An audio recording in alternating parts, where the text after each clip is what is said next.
então já falei demais, já se passaram 10 minutos aqui da nossa live.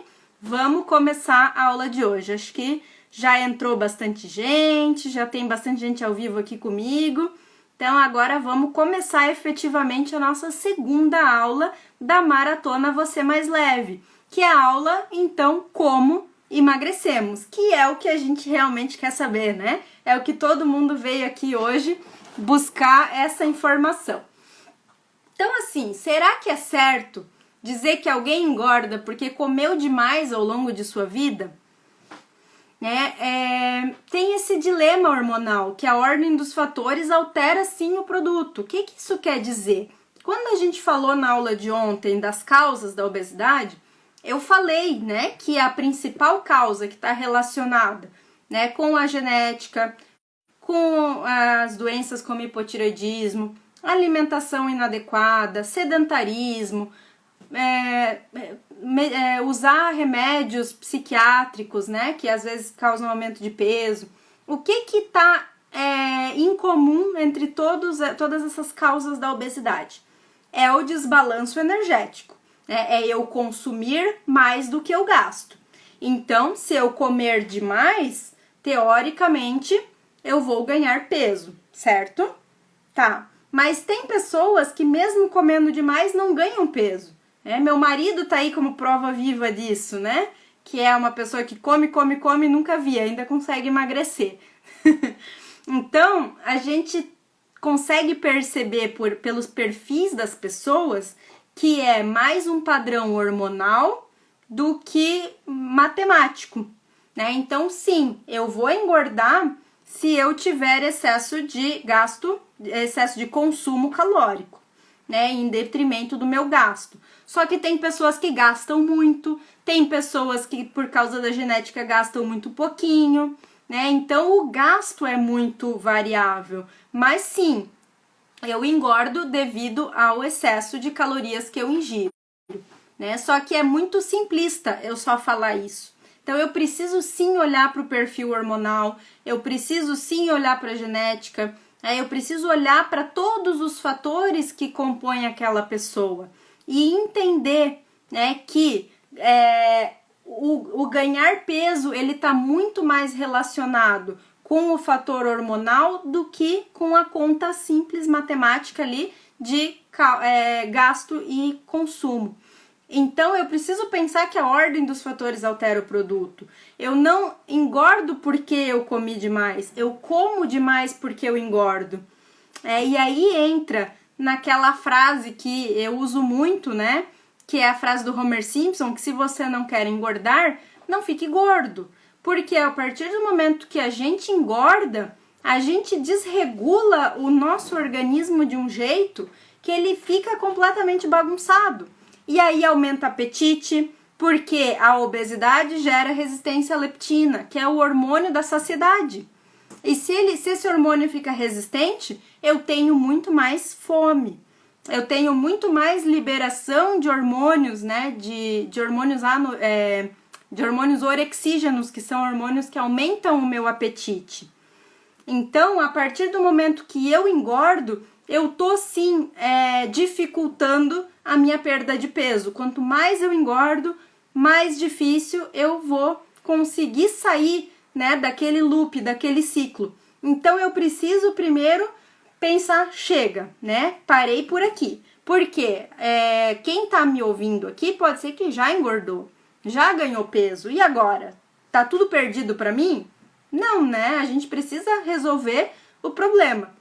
Mas a gente precisa parar e ver onde que tá, onde é que eu tô. E daqui eu não posso passar. Porque se eu passar, eu vou piorar cada vez mais o problema. Eu tenho que ter urgência em resolver o problema. Eu tenho que querer resolver hoje. Porque amanhã pode ser tarde.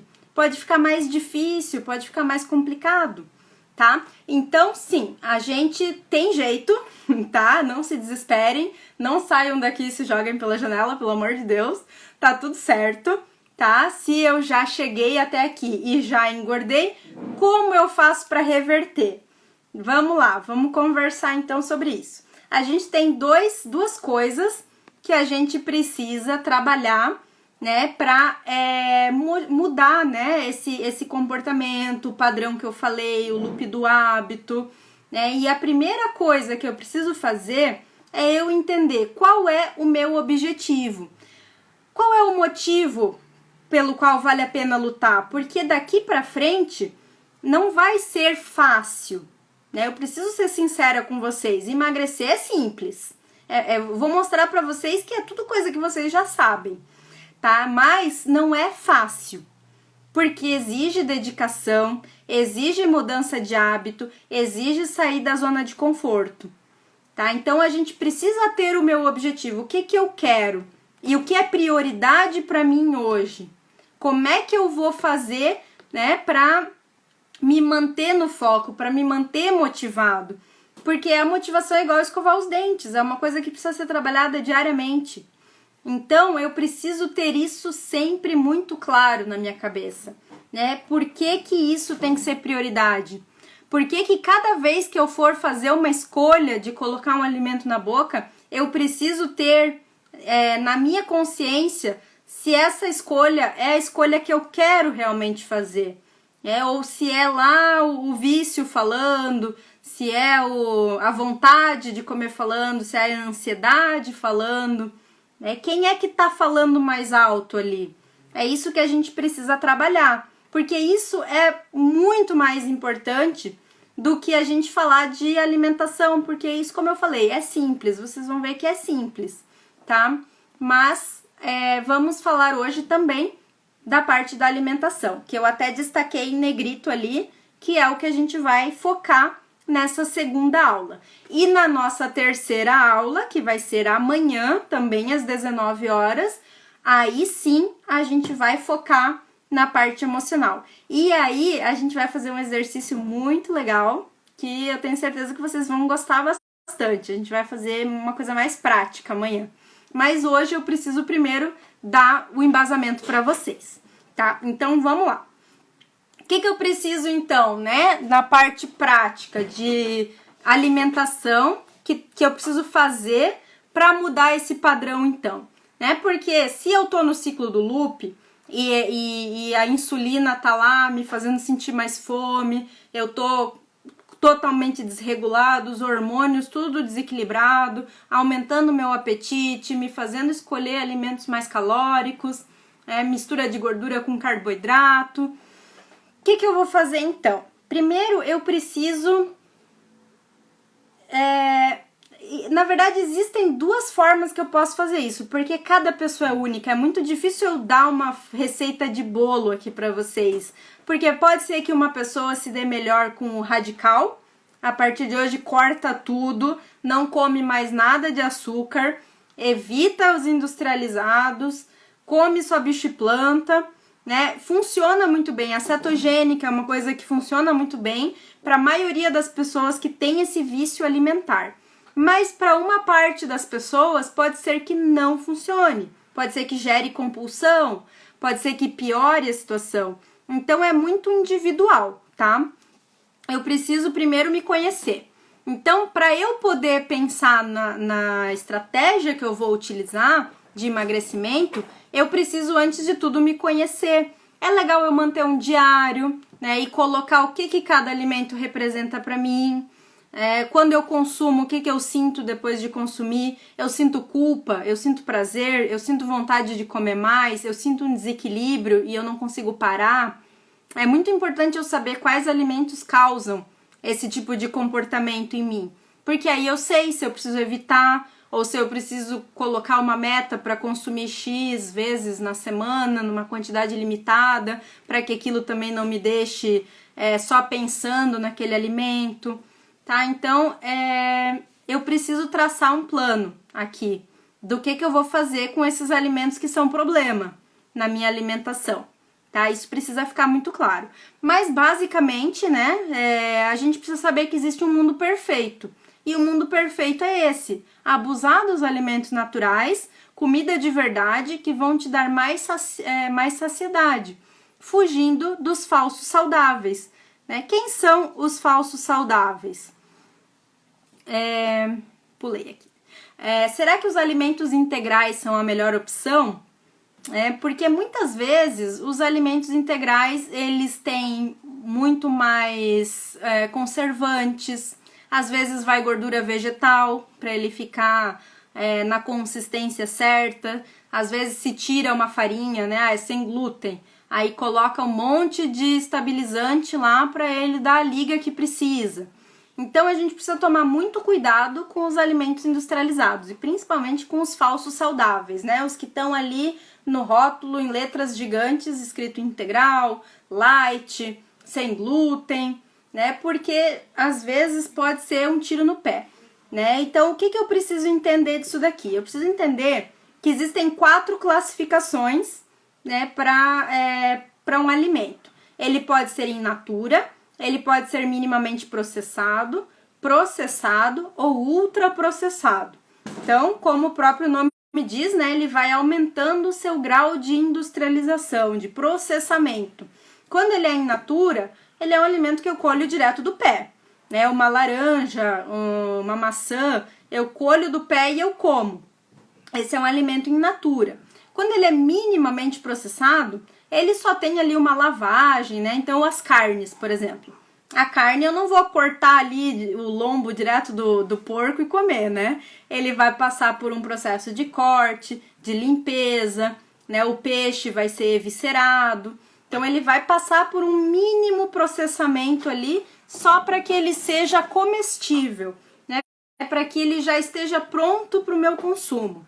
Isso não altera a estrutura do alimento, ele não altera em nada, ele ainda está perfeito para ser consumido, esse alimento.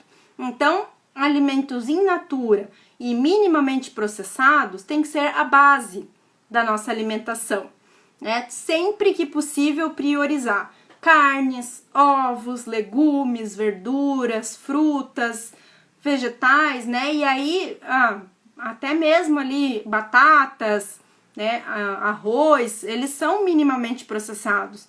Então, o quanto que vai entrar de cada um, aí é estratégia individual. Daí depende do objetivo de cada um.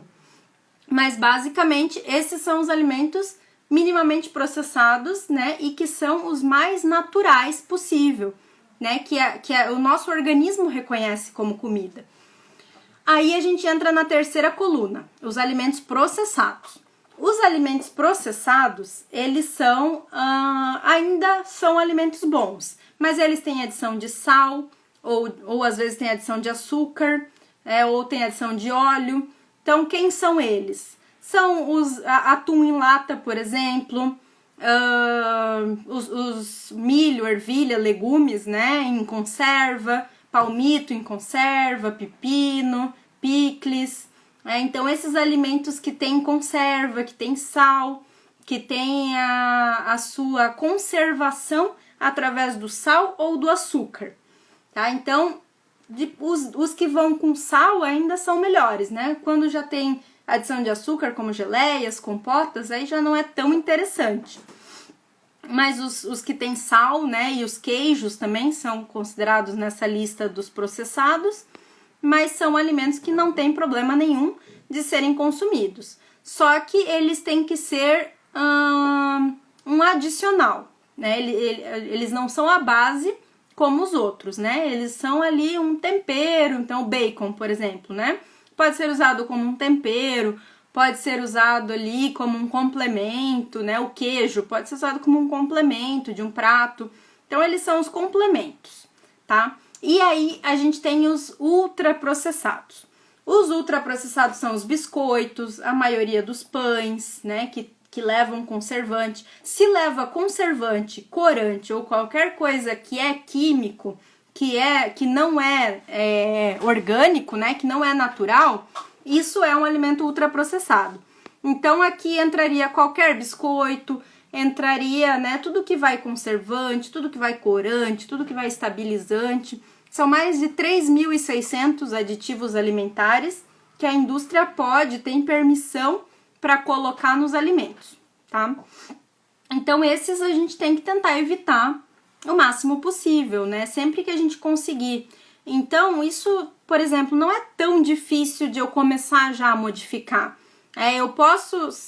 Se eu como pão, por exemplo, eu posso trocar um pão que tá lá, que tem validade de 20 dias na prateleira do supermercado, por um pão que tem validade de 2, 3 dias, né? Um pão de fermentação natural.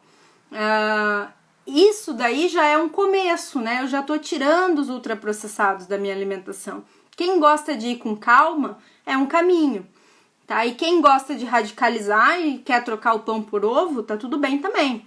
A gente precisa se conhecer e saber qual que é a minha pressa para atingir o meu objetivo, como eu me vejo seguindo essa estratégia a longo prazo e o que é viável para mim, tá? Então isso é muito individual, mas as duas opções seriam corretas, né? Eu tirar os ultraprocessados através de uma substituição do mesmo alimento ou através de uma substituição por um minimamente processado, tá bom?